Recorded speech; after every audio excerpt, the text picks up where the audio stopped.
বন্ধুরে আমার, বুখারী শরীফের মধ্যে এসেছে হাদিস খানা, একজন খ্রিস্টান, সে খ্রিস্টান ধর্ম ত্যাগ করলো।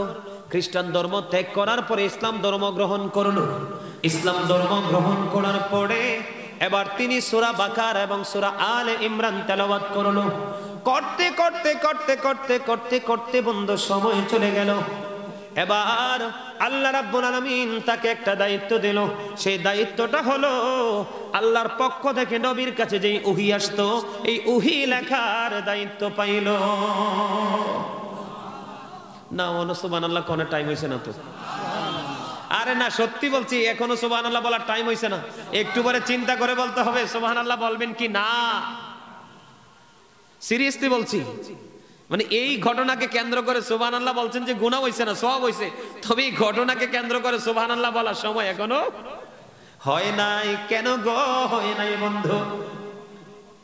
এবার যখন নবীর ওহী বন্ধু লিখতে শুরু করলো, করতে করতে করতে করতে হঠাৎ করে একদিন তিনি ইসলাম ধর্ম ত্যাগ করে আবার সে পুনরায় খ্রিস্টান হয়ে যায়।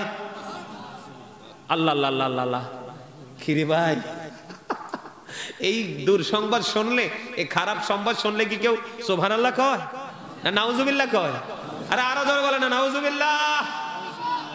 এই জন্য বলছি একটু দাঁড়ান, সুবহানাল্লাহ একটু পরে কইেন। কি করলো? ইসলাম ধর্ম কি করলো? ত্যাগ করে ফেললো বন্ধু। যারা ত্যাগ করবে ধর্ম তাদেরকে হত্যা করে ফেলো। কি করে ফেলো? এখানে একদিকে সে ধর্ম ত্যাগ করলো, আরেকদিকে ধর্ম ত্যাগ করার পরে আবার পুনরায় খ্রিস্টান ধর্মে চলে গেল। এবার হেঁটে হেঁটে গুড়ি গুড়ি মানুষকে বলে বেড়াচ্ছে, কয় নবী মুহাম্মদ কিছুই জানতো না। নবী মুহাম্মদ আমি যেইটুকু লিখে দিতাম সেইটুকুই শুধু জানতো। জোরে জোরে নাউজুবিল্লাহ। কি বলে? অথচ বন্ধু মেরাজের রজনীর ঘটনা আমার দিকে তাকান। আল্লাহর হাবিব মহাশূন্য অতিক্রম করে নূরের জগৎ পাড়ি দিয়ে বন্ধু আল্লাহর আরশে যখন গেল, যাওয়ার পরে আল্লাহ এবং আল্লাহর হাবিব বন্ধু একেবারে কাছাকাছি হয়ে গেল। ফাকানা কাবা কাউসাইন আও আদনা। তার মানে আল্লাহ এবং আল্লাহর হাবিবের মধ্যে দুই ধনুকের ব্যবধান ছিল। কোন কোন প্রণেতা বলেছেন, কোন কোন রাইটার, কোন কোন গবেষক বন্ধু তারা বলেছেন তারও আরো কাছাকাছি ছিলেন বন্ধু আল্লাহ এবং আল্লাহর হাবিব। হাদিস শরীফের মধ্যে এসেছে, হাদিস শরীফের মধ্যে এসেছে, মন দিয়ে শোনেন বন্ধুরে আমার। আল্লাহর সাথে যখন আল্লাহর হাবিবের দেখা হয়ে গেল, দেখা হয়ে যাওয়ার পরে আমার নবীকে প্রশ্ন করলো আমার আল্লাহ হাবিব, আসমানে শীর্ষস্থানীয় ফেরেশতারা কি নিয়ে ঝগড়া করছে? এবার আমার নবী বলল, আপনি বেশি ভালো জানেন। জোরে জোরে আল্লাহু আকবার। কে বলছে? আমার নবী বলছেন আপনি বেশি অবগত আছেন। বলতে দেরি। এবার বন্ধু আমি একটু এক্সাম্পল দেখাই, ভাই কিছু মনে করবেন না, আমি আপনাদেরকে বোঝানোর জন্য। আমার নবী বলেছে, আমি যখন বললাম যে আপনি বেশি অবগত আছেন, আমি বলতে দেরি রে, আমার আল্লাহর কুদরতি হাত আমার দুই ঘাড়ের মাঝখানে এইভাবে রাখলো। যখন রাখলো, নবী বলেছেন আমার বুকের মধ্যে সেই প্রশান্তি চলে আসলো। কোথায়?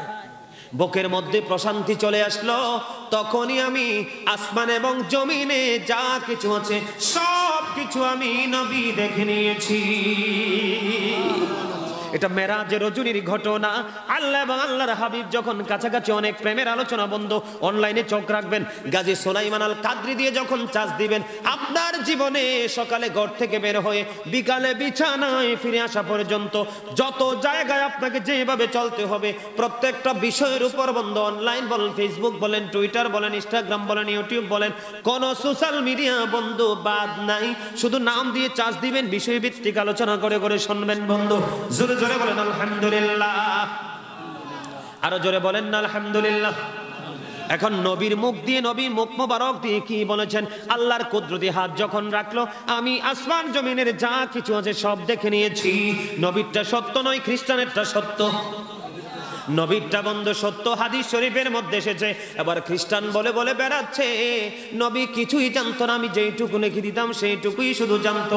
জোরে জোরে নাউজুবিল্লাহ। যেই স্টুডেন্টগুলোর বন্ধু মেধা শক্তি ভালো, তারা কি শুধু ক্লাসের বইয়ের পড়াই জানে না, আউট কিছুও জানে? জানে কি জানে না?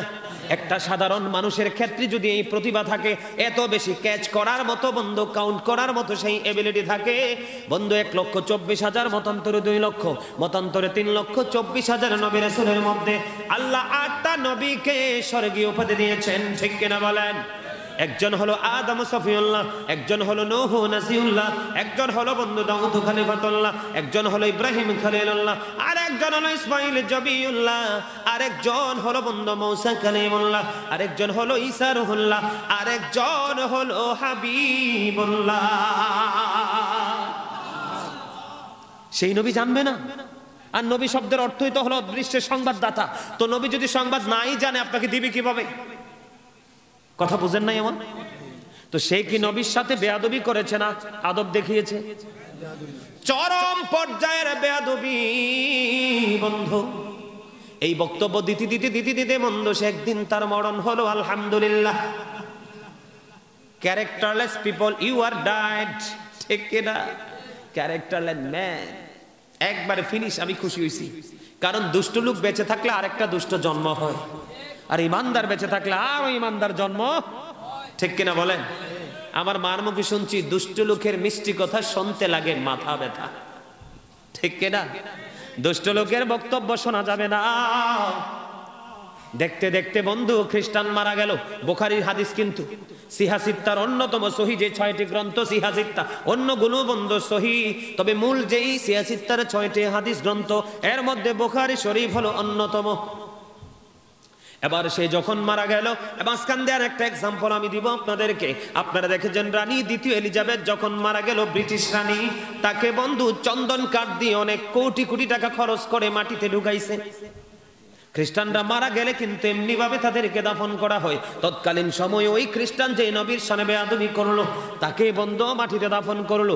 দিন ফুরিয়ে গেল, রাত্র ফুরিয়ে গেল, সকাল যখন হলো গো, এবার তার সঙ্গীরা যাইয়া দেখে ওই খ্রিস্টান যে নবীর সানে বেয়াদবি করেছে, তার লাশটা মাটির বাইরে পড়ে আছে। নাউজুবিল্লাহ। একবার বলেন আলহামদুলিল্লাহ। খুশি হয়েছি এই জন্য আলহামদুলিল্লাহ, আর বাঁচার জন্য বললাম নাউজুবিল্লাহ। আল্লাহ যেন আল্লাহর হাবিবের শানে জীবন থাকতে যেন বেয়াদবি না করায়, ঠিক কিনা বলে? নাউজুবিল্লাহটা অনেকে কন্যা, ঠিক না? কবরে গেলে প্রথম দেখা হবে আমার নবীর সাথে, ঠিক কিনা? মুমিনরা বলবে আই নো দ্য প্রফেট, ঠিক কিনা? আমি আমার নবীকে চিনে ফেলেছি, আলহামদুলিল্লাহ। আর নবীকে চিনতে দেরি, আল্লাহ গায়েব থেকে ফেরেশতাকে অর্ডার দিবে, ফেরেশতারা তার কবরটা দৈর্ঘ্য গুণ প্রস্থে 70 গুণ চওড়া করে দাও। রাসূল বলেছেন আল কবর রাউজাতুম মিন রিয়াদিল জান্নাতি ওয়া হুফরাতুম মিন হুফারিন নার। কবরটা জান্নাতের একটা বাগান, জাহান্নামের একটা গর্ত। নবীকে চিনতে পারলে জান্নাত, নবীকে চিনতে না পারলে মুনাফিক, জাহান্নাম, ঠিক কিনা বলে? আর জোরে ওই খ্রিস্টানের সঙ্গীরা ডেকে ডেকে বলে, এটা নিশ্চয়ই মুহাম্মদ এবং তার সঙ্গীদের কাজ। নাউজুবিল্লাহ। আমার নবী এই কাজ করতে পারে কোনোদিন?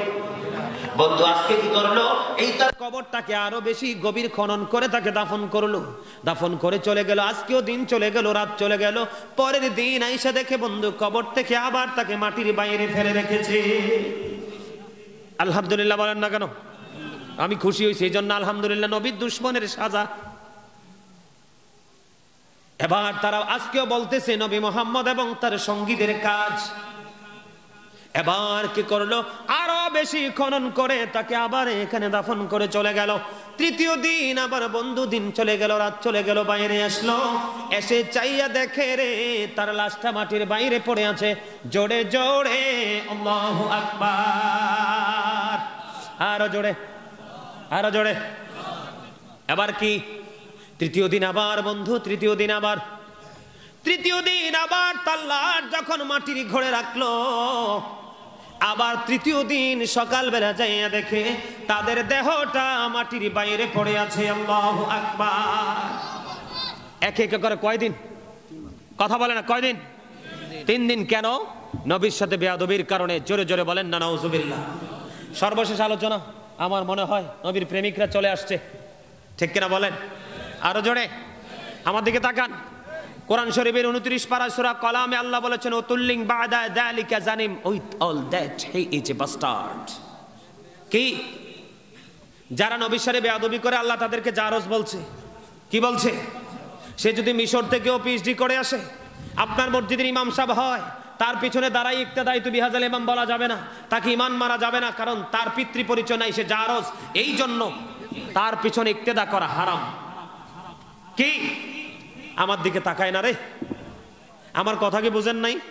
আরে নবীর প্রেমিকরা এসেছে, ওরা ওদের কণ্ঠ দিয়ে আপনাদের হৃদয়টাকে মাতিয়ে দিবে। বলেন না আমিন? আরে জোরে বলেন আমিন। আপনারা আবার তামাশা করেন না। শান টান গাইলে তো আবার আপনারা বেদাতি বলে ফতুয়া দেন। মা আয়েশা সিদ্দিকা রাদিয়াল্লাহু তাআলা আনহা থেকে হাদিস বর্ণিত, মসজিদে নববীতে যখন মিম্বার হলো, হাসান ইবনে সাবিত রাদিয়াল্লাহু তাআলা আনহু কুফরিকে নিন্দা করে নবীর শানকে বৃদ্ধি করে সরে সরে নাচ গেয়েছিল। আর আমার নবী খুশি হয়ে তাদের জন্য, হাসান ইবনে সাবিতের জন্য হাদিয়া বরাদ্দ দিয়েছিল। সেই হাদিয়াটা হলো, আল্লাহ তুমি হাসান ইবনে সাবিতকে রুহুল কুদ্দুসের মাধ্যমে সাহায্য করো। আরো জোরে বলেন না সুবহানাল্লাহ। আপনারা বসবেন, এই নবীর শান শোনাও, এটা ইবাদত, এটা মুমিনের জন্য ইবাদত। আমার দিকে তাকান। নবীর শান মান, নবীর সাথে প্রেম করতে রাজি আছেন না নাই? নবীর প্রেম না থাকলে মনে রাখতে হবে ইমান নাই। এই আমেরিকার গবেষক মাইকেল এইচ হার্ট তিনি বলেছেন, the 100 A ranking of the most influential person in the history, 100 জন প্রভাবশালীর তালিকায় তিনি চ্যাম্পিয়ন বলেছেন আপনার আমার নবীকে। সুবহানাল্লাহ। শাহপুর দরবার শরীফের পীর সাহেব কেবলা, যিনি বুশরা ইউনিভার্সিটির ইংলিশ লেকচারার ছিলেন, তিনি বলেছেন, of all the great religious personalities of all prophet মুহাম্মদুর রাসূলুল্লাহ সাল্লাল্লাহু আলাইহি সাল্লাম। জোরে বলেন না সুবহানাল্লাহ। Allah of the first pillar is the Lord of all, Rabbul Alamin. Muhammadur Rasulullah sallallahu alaihi wasallam is the blessing for the world, rahmatan lil। একদিকে তাওহীদ, একদিকে রিসালাত, একদিকে